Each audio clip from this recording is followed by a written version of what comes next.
Hi, Andy Lockwood from Lockwood College Consulting. We are on the cusp of a April break for Easter and Passover, and a lot of kids, juniors, and their families take this opportunity to go visit school. So I have a couple of tips here, actually a few tips here that I wrote down that I want to share with you to make your visit more productive. Tip number one. You won't get this in most guidebooks, by the way. Tip number one, if you are blown away by the student giving the tour, which I recommend, or you can't stand the student giving the tour, likewise for the dean who's giving a presentation, if you go to one of those, whether you're overwhelmingly charmed by him or turned off by his monotone, boring presentation, my advice to you is not to be too swayed in either of those or in any of those cases, because they don't, even though they are representatives of the school, they don't speak for the entire college. A lot of times I ask parents when they've returned from college tours, what do you think of that school?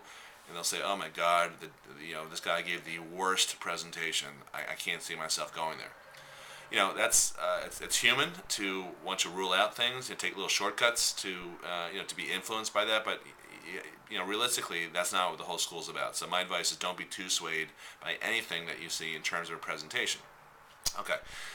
Next thing, you will not likely on a tour go to the career center.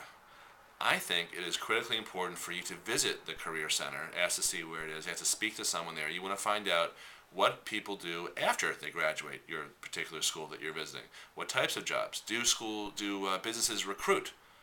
What types of businesses? That type of thing. How many people get jobs? What types of jobs do they get? Critical information in today's economy, and with college costs being so high, the stakes are really, really high. So I really urge you to go to the Career Center. Next tip, make sure on your tour that you are dressed appropriately. That this is a student tip. And I don't mean showing up in black tie, but I do mean, if you're a guy, wear khakis, button-down shirt. If you're a girl, wear something, equivalent to that. Do not show up in ripped jeans. And I'm not saying you need to make a good impression on the tour guide. You really don't. But let's say you finish the tour and you want some more information and you want to go over to the admissions office and maybe speak to someone there. It could happen. If you're dressed like a slob, I would say don't go. If you are dressed appropriately and you're going to come in contact with admissions people, wear something decent, okay? Because first impressions in this situation do count. Now, if you do speak to someone in admissions, and I'm not talking about an interview per se, but you should be ready with some specific questions. They're going to want to tell you a lot of stuff about them, but you need to be able to show that you are intelligent and thoughtful and you're curious about their school also. But bear in mind that not only are you trying to, at certain points, sell yourself to the school to gain admission, the school also wants you to come and spend your money.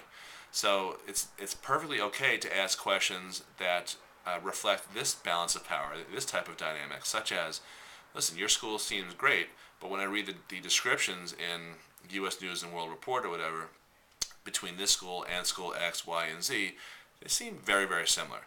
What can you tell me about your school that you think makes it different from X, Y, and Z? That's a great question because it now shifts the balance of power in your favor, and it makes the admissions person now think about trying to sell you. There's just something not only psychological about it, but it's a good question.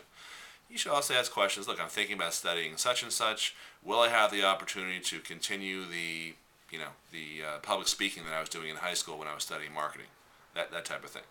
Ask good specific questions about that. By the way, don't ask stuff that's just in all the guidebooks and on the website. You can find out that information for yourself, but you may want to pick up on things that are listed in the guidebooks and on the website and ask the schools to expand. I noticed that you said that you have a very high ratio of teacher to student. I'm very interested in doing research in this particular area.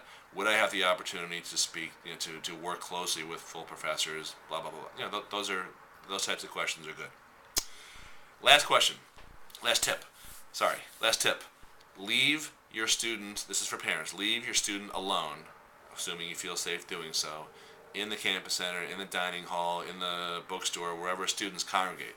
And the reason I suggest this is because it's a good idea to let the student decompress, remove the filter of mommy and daddy or whoever is taking the student, and let the student sit there among the other college kids who are going there and soak up the energy, the atmosphere, all the intangibles to see really if your student can picture him or herself spending time hanging out with these people as peers for the next 4 years or so.